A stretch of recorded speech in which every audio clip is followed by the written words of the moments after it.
ఆధునిక సాంకేతిక పరిజ్ఞానంతో ప్రపంచం ఎంతగానో మారిపోయింది. ప్రజల జీవన విధానం మెరుగైంది. కానీ మానవాళి శ్రేయస్సుకు ఉపయోగపడాల్సిన సాంకేతిక పరిజ్ఞానం ఉగ్రవాదుల చేతిలో పడి విధ్వంసానికి దారితీస్తోంది. యుద్ధాల్లో శత్రువుల స్థావరాలపై దాడులకు ఉపయోగపడిన డ్రోన్లు ఇప్పుడు ఉగ్రవాదుల చేతుల్లో పడి ప్రజల ప్రాణాలను హరించేస్తున్నాయి. తాజాగా సూడాన్లో ఆసుపత్రిపై ఉగ్రవాదులు జరిపిన డ్రోన్ దాడితో ఏకంగా 70 మంది చనిపోవడం యావత్ ప్రపంచాన్ని నివ్వెరపరిచింది. అంతర్యుద్ధం కారణంగా ఆఫ్రికాలోని సూడాన్ దేశం ఇప్పటికే తీవ్రస్థాయిలో ధ్వంసమైపోయింది.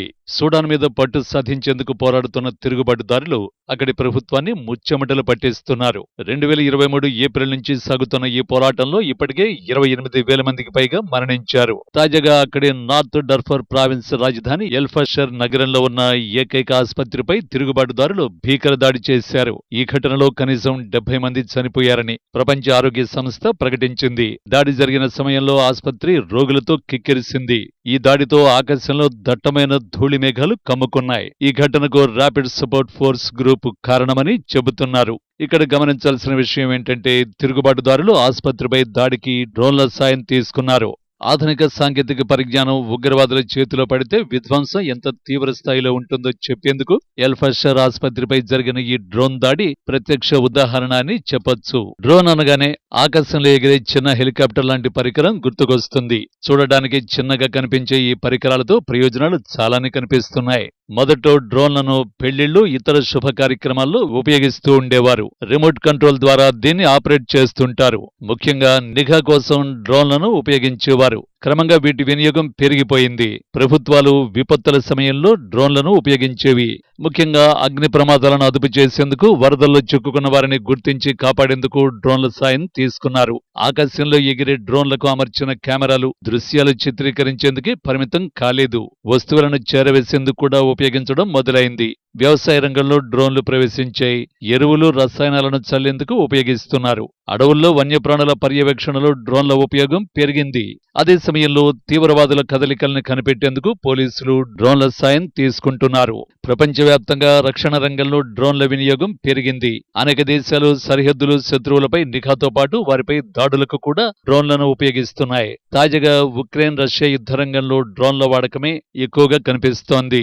క్షిపణులకయ్యే ఖర్చుతో పోలిస్తే చాలా తక్కువ వ్యయంతో డ్రోన్లను తయారు చేయొచ్చు. అమెరికా సరఫరా చేస్తున్న డ్రోన్ల సాయంతో ఉక్రెయిన్ సైన్యం రష్యాపై పెద్ద ఎత్తున దాడులు చేస్తోంది. తమ యుద్ధ ట్యాంకులను, ఆయుధాలను కాపాడుకోవడానికి రష్యన్ దళాలు చాలా కష్టపడుతున్నాయి. వాస్తవానికి ఈ యుద్ధంలో ఉక్రెయిన్ ఎప్పుడూ చిత్తుగా ఓడిపోవలసింది. కానీ గత 2 ఏళ్లుగా రష్యా దళాలను డ్రోన్ల సాయంతో ముప్పతిప్పలు పెడుతూ నిలువరిస్తోంది ఉక్రెయిన్. మరోవైపు ఇజ్రాయెల్ హమాస్ యుద్ధంలో కూడా డ్రోన్లను విరివిగా ఉపయోగిస్తున్నారు. ఇజ్రాయెల్ సైన్యం గాజాపై దాడుల్లో డ్రోన్లను విరివిగా ఉపయోగించింది. మరోవైపు డ్రగ్స్ మాఫియా కూడా డ్రోన్లను ఉపయోగించుకుంటోంది. భారత సైన్యం మన సరిహద్దులో పాకిస్తాన్ వైపు నుంచి డ్రోన్ల ద్వారా చేరవేస్తున్న డ్రగ్స్, ఆయుధాలపై పెద్ద ఎత్తున నిఘా పెట్టింది. గత ఏడాది మణిపూర్లో అల్లర్లు జరిగిన సమయంలో విద్రోహ శక్తులు డ్రోన్ బాంబులతో దాడులకు పాల్పడ్డారు. ఆఫ్రికా దేశాల్లో ఇటీవలి కాలంలో ఉగ్రవాదులు తరచుగా డ్రోన్ దాడులకు దిగుతున్నారు. International centre for political violence and terrorism research అధ్యయనం ప్రకారం ఆఫ్రికా దేశాల్లో కొన్నేళ్లుగా నిఘా పర్యవేక్షణకు ఉగ్రవాద సంస్థలు డ్రోన్లను వినియోగిస్తున్నాయి. 2020లో కెన్యాలోని మండాలో ఉన్న అమెరికా మిలిటరీ బేస్ చిత్రీకరణకు అల్ షహాబ్ అనే ఉగ్రవాద సంస్థ డ్రోన్లను ఉపయోగించింది. వెస్ట్ ఆఫ్రికా ప్రావిన్స్ 2022లో నైజీరియాలోని సైనిక స్థావరాలపై నిఘాకు డ్రోన్లను వాడింది ఇస్లామిక్ స్టేట్.